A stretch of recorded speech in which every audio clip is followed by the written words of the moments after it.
Friends, welcome to my channel. தினமொரு ஆன்மீக தகவலில் இன்றைய பதிவு என்னன்னு தெரிஞ்சுக்கலாமா?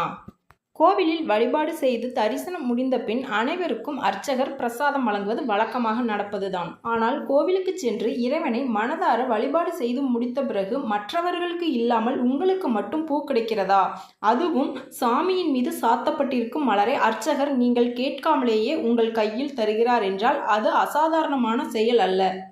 ஒரு சிலருக்குத்தான் இந்த அனுபவம் கிடைத்திருக்கும்.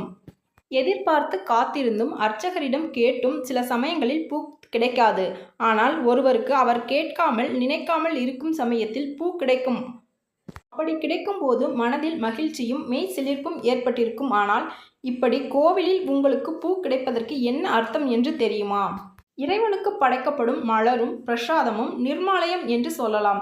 இறைவனை தொட்டு வந்தால் அதில் ஆன்மீக சக்தியும் ஆசீர்வாதமும் நிறைந்திருக்கும். பெண்கள் அந்த மலரை தலையில் வைத்துக் கொள்வதும் ஆண்கள் மரியாதையுடன் எடுத்துச் செல்வதும் அதனால்தான். ஒவ்வொரு மலரும் சொல்லும் ஒரு தெய்வீக சக்தியை நாம் அறிந்து கொள்வோம்.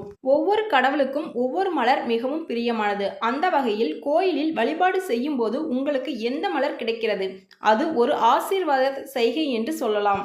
உங்களுக்கு சிவப்பு ரோஜா மலர் கிடைத்தால் துர்க்கை அம்மனின் அருள் உங்களுக்கு உள்ளது. நீண்ட காலமாக இருந்த பகைமை, விரோதம், மனக்கசப்பு விலகும் என்று பொருள்.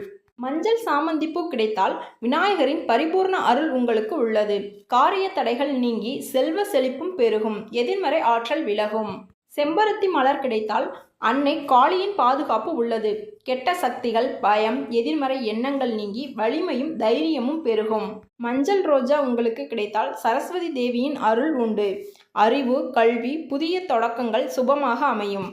வெள்ளை ரோஜா மற்றும் மல்லிகைப்பூ கிடைத்தால் சிவபெருமானின் அருள் உங்களுக்கு பரிபூர்ணமாக உள்ளது. மனதில் தெளிவு, நல்ல சிந்தனை, ஆன்மீக வளர்ச்சி உண்டாகும். துளசி இதழ் உங்களுக்கு கிடைத்தால் துளசி விஷ்ணுவின் வாசஸ்தலம் என்று சொல்லலாம். விஷ்ணுவின் அருளால் பாவங்கள் நீங்கி ஆரோக்கியமும் நீண்ட ஆயுளும் கிடைக்கும். சம்மங்கி பூ கிடைத்தால் முருகப்பெருமானின் பரிபூர்ண அருள் உங்களுக்கு உள்ளது. நற்காரியங்கள் கைகூடும். திருமண வாழ்வில் இனிமையும் அமைதியும் உண்டாகும். அடுத்ததாக தாமரை மலர். தாமரை மலர் விஷ்ணு பகவானுக்கு மிகவும் பிரியமானது. கோவிலில் தாமரை கிடைத்தால் மகாலட்சுமி கடாட்சம் உங்களுக்கு உண்டு. செல்வம், சுப காரியங்கள் எளிதில் கைகூடும். குறிப்பிட்ட ரோஜா அல்லாமல் அனைத்து விதமான ரோஜாக்கள் கிடைத்தால் ஸ்ரீ கிருஷ்ணரின் அருள் உங்களை சூழ்ந்துள்ளது. மன மகிழ்ச்சி, உறவுகளில் இனிமை, வாழ்க்கையில் அமைதி கிடைக்கும். உங்களுக்கு கோயிலில் இந்த அனுபவம் கிடைச்சிருந்ததுன்னா நம்மளோட சேனலில் கமெண்ட் பாக்ஸில் கமெண்ட் பண்ணுங்கள் ஆம்னு. இதுபோல் தினமுறை ஆன்மீக தகவல் தெரிஞ்சுக்கணுன்னா நம்மளோட சேனலை ஃபாலோ பண்ணுங்கள். உங்களோட ஃப்ரெண்ட்ஸ் அண்ட் ஃபேமிலிக்கு ஷேர் பண்ணுங்கள். பயனுள்ளதாக இருக்கட்டும். மீண்டும் இன்னொரு வீடியோவில் பார்க்கலாம்.